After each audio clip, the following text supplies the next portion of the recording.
Breaking news చూస్తున్న మహారాష్ట్ర రాజకీయాలలో big twist. ప్రస్తుత డిజిటల్ ప్రపంచంలో వైరల్ వీడియోలతో రాజకీయ యుద్ధం జరుగుతోంది. మొత్తం దేశానికి ఆర్థికంగా వెన్నుదన్నుగా నిలిచే మహారాష్ట్ర రాజకీయం అంటేనే మలుపుల మయం. ఇదే రాష్ట్రంలోని పూణే నగరంలో ఇప్పుడు జరుగుతున్న పరిణామాలు సినిమా థ్రిల్లర్ ని మించిపోతున్నాయి. సరిగ్గా నామినేషన్ల పర్వం ముగుస్తున్న వేళ ఒకే ఒక్క వీడియో అభ్యర్థి భవితవ్యాన్నే తలకిందులు చేసింది. రాత్రికి రాత్రే సీన్ మొత్తం ఎలా రివర్స్ అయ్యింది? అసలు ఈ వివాదాస్పద వీడియోలలో ఏముంది? అభ్యర్థి కన్నీళ్ల వెనక ఉన్న ఆవేదన ఏంటి? వీటికి సంబంధించి మరిన్ని సంచలన వివరాలు ఇప్పుడు చూద్దాం. మహారాష్ట్ర రాజకీయం అంటేనే ఒక చదరంగం. ఎప్పుడు ఎవరు ఎటువైపు పావులు కదుపుతారో ఊహించడం అసాధ్యం. ముఖ్యంగా పూణే మున్సిపల్ కార్పొరేషన్ ఎన్నికల నగారా మోగిన వేళ ఊహించని మలుపులతో కథ క్లైమాక్స్ కి చేరింది. ఒక మహిళా అభ్యర్థికి దక్కిన అరుదైన అవకాశం. ఒక్క రాత్రిలోనే ఆమె రాజకీయ భవితవ్యాన్నే తలకిందులు చేసిన వైనం ఇప్పుడు దేశవ్యాప్తంగా చర్చనీయాంశమైంది. వార్డు 2 నుంచి Republican party of India RPI కోటాలో పోటీ చేస్తున్న పూజామోర్ జాదవ్ కి బీజేపీ తన సంపూర్ణ మద్దతు ప్రకటించింది.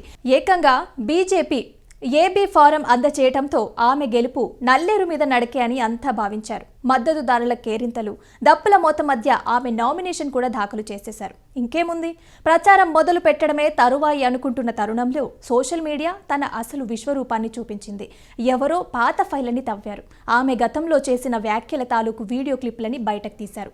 అప్పట్లో మరాఠా రిజర్వేషన్ ఉద్యమం ఉధృతంగా ఉన్న సమయంలో పూజామోర్ జాదవ్ ఆవేశంలో అప్పటి ముఖ్యమంత్రి, ప్రస్తుత డిప్యూటీ సీఎం దేవేంద్ర ఫడ్నవీస్ ని ఆయన భార్య అమృత ఫడ్నవీస్ కి తీవ్ర పదజాలంతో విమర్శించిన వీడియోలు వైరల్ అయ్యాయి. అది చాలదన్నట్లు పెహల్గాం ఉగ్రదాడి జరిగిన సమయంలో ఆమె చేసిన కొన్ని వివాదాస్పద వ్యాఖ్యలు మంటలు రేపాయి. సొంత నేతల మీదే విషం చిమ్మిన వ్యక్తికి పార్టీ మద్దతు ఎలా ఇస్తుందని బీజేపీ కేడర్ రోడ్డెక్కింది. విషయం గల్లీ నుంచి ఢిల్లీలాగా పాకింది. పార్టీ ప్రతిష్ట దెబ్బతింటుందని భావించిన బీజేపీ అగ్రనాయకత్వం రంగంలోకి దిగింది. నిమిషాల్లోనే సీన్ పూర్తిగా మారిపోయింది. ఏబీ ఫారం ఇచ్చిన చేతులతోటే నామినేషన్ ఉపసంహరించుకోవాలనే ఆదేశాలు వెళ్లినట్లుగా సమాచారం. రాజకీయ వర్గాలలో ఇది ఒక భారీ భూకంపాన్ని సృష్టించింది. అకస్మాత్తుగా నామినేషన్ ఉపసంహరించుకున్న పూజామోర్ జాదవ్ మీడియా ముందు ఆవేదన వ్యక్తం చేశారు. ఆ వీడియోలో ఉన్నది నేను కాదు, ఎవరో చేసిన వ్యాఖ్యలని నాకు ఆపాదిస్తున్నారు.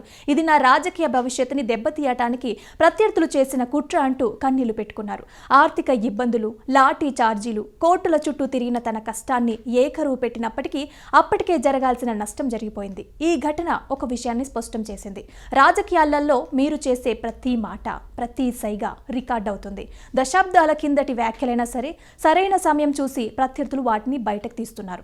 పూణేలో జనవరి 15న పోలింగ్, 16న ఫలితాలు రానున్నాయి. కానీ ఫలితాల కంటే ముందే ఒక వైరల్ వీడియో ఒక అభ్యర్థి ఆశలని ఎలా చిదిమేసిందనేదే ఇప్పుడు అసలు కథ.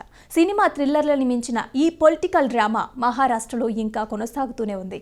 మరి పూజామోర్ జాదవ్ స్థానంలో బీజేపీ ఎవరిని నిలబెడుతుంది? ఈ వివాదం ఓటర్ల మీద ఎలాంటి ప్రభావం చూపుతుంది?